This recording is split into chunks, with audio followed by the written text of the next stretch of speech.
দর্শক বন্ধুরা, রথযাত্রা উপলক্ষে আরেকটা রেসিপি নিয়ে এসেছি, খিচুড়ি। গোবিন্দভোগ চালের খিচুড়ি। এই খিচুড়িটা একটু আলাদা করে রাঁধবো। প্রথমে আমি আমার ফ্যামিলির মাপ হিসেবে চাল আর ডাল নিয়ে নিয়েছি। মুগ ডালটা একটু ভেজে নিচ্ছি।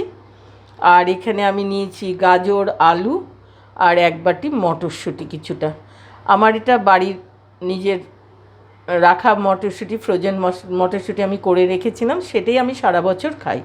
এটা শেয়ার আর একদিন আপনাদের সঙ্গে জানিয়ে দেবো কীভাবে করতে হয়। আমি শীতের সময় করি, সারা বছর আমার এই মটরশুঁটি চলে। তো এই তিনটে আলু, গাজর আর এই মটরশুঁটি দিয়ে আজকে এই খিচুড়িটা করবো। প্রথমেই আমি ডালটা ভেজে নিচ্ছি। মুগ ডাল একটু ভেজে নিলে তার গন্ধটা সুন্দর হয়, এই জন্যে। এখানে চাল ডালের মাপটা মোটামুটি 2 কৌটো চাল নিলে 1 কৌটো, কম কম একটু ডাল নিলেই হয়। 3 কৌটো চাল নিলে 1 কৌটো ডাল। এই মুগ ডালটা একটু ভেজে নিলে এর গন্ধটা সুন্দর হয়। এই মাপে করা যায়। আমি আমার ফ্যামিলি, যার যার ফ্যামিলির চাল ডালের মাপটা নিজেরা করে নেবেন। চালের থেকে ডালটা একটু কম নিতে হয়। এই রকম গোল্ডেন একটুখানি লাল করে নিতে হবে, বেশি নয়। এইভাবে আমি এখন চাল ডালটা ধোবো, চালের সঙ্গে মিশিয়ে নিচ্ছি। দর্শক বন্ধুরা, আমি কুকারে খিচুড়িটা বানাবো। এতে সময়, ইন্ধন সবই বাঁচে। অল্প আমি মাপ মতো তেল দিয়েছি। গোবিন্দভোগ চালে আমার বাড়ির যে মাপ, সেই হিসেবে আমি তেলটা দিয়েছি, এই পরিমাণ হিসেবে।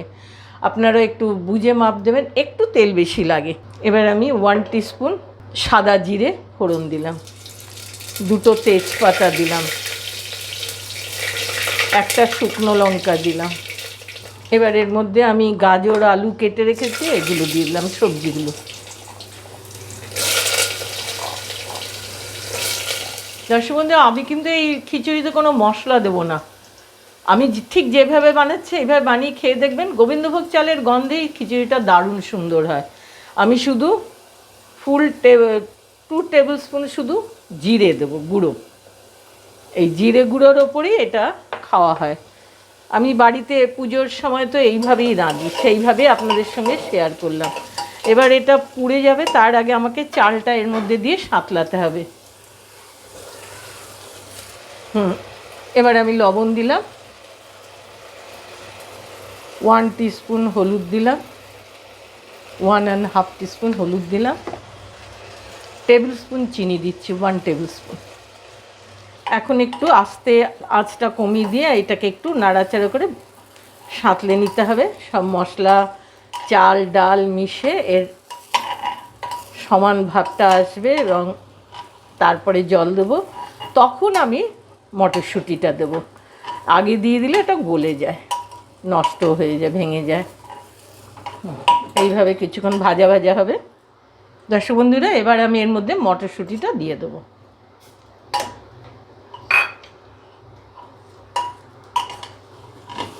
ফ্রোজেন মটরশুঁটি, বেশি নাড়াচাড়া করার দরকার নেই। অল্প করে একটু নাড়াচাড়া করে আমার মশলা দিয়ে সব ভাজা ভাজা হয়ে গেলে এবার জল দেবো। আঁচটা বাড়িয়ে দিলাম।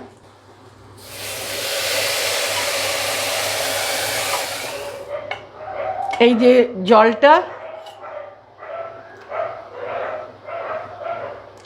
জলটা চাল ডালের ওপরে 1 কর বা 1 ইঞ্চি বেশি, এই জলটা ঘন একটা খিচুড়িটা হবে, শুকনো কাঠ হবে না। শুকনো খিচুড়ি ভালো লাগে না।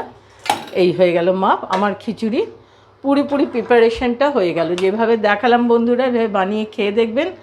এই শুধু জিরে দিয়ে খিচুড়ি খুব সুন্দর স্বাদ হয়। গোবিন্দভোগ চালের স্বাদে এটা খাওয়া হয়ে যায়। একটা সুন্দর অ্যারোমা বেরোয়। এবার আমি লিডটা আটকিয়ে দিচ্ছি। 1টা সিটি মারার আগেই অফ করে দিতে হবে, সিটি মারতে দেওয়া যাবে না গ্যাস। দর্শক বন্ধুরা, আমার গোবিন্দভোগ চালের খিচুড়িটা হয়ে গেছে। এবার সবার সঙ্গে খিচুড়িতে একটু হজম হয় না ঘি না দিলে, শুনেছি। সেজন্য সবসময় নিরামিষ খিচুড়ি খেলে একটু ঘি দিয়ে নিতে হয়। যে যেমন পছন্দ করেন সেরকম দেবেন। আমি খুব পাতলা রাখলাম না। যাদের পছন্দ বেশি পাতলা তারা আরেকটু জল দেবেন, নয় নামানোর পরেও ফুটনো জল দিতে পারেন। এই খিচুড়ি আমি বানিয়েছি, আপনাদের সঙ্গে শেয়ার করলাম। এইভাবে গোবিন্দভোগ খিচুড়ি আমি যেমন দেখালাম শুধু জিরে গুঁড়ো দিয়ে অপূর্ব সুন্দর লাগে। নামানোর আগে একটু ঘি দিয়ে নেবেন। এইভাবে গোবিন্দভোগ চালের নিরামিষ খিচুড়ি আপনাদের সঙ্গে পরিবেশন করলাম।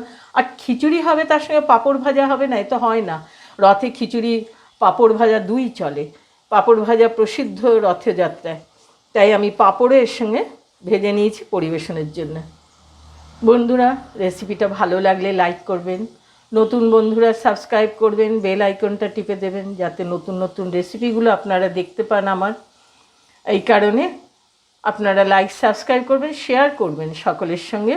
আপনাদের সহযোগিতা কামনা করি। আজকের মতো রাখছি।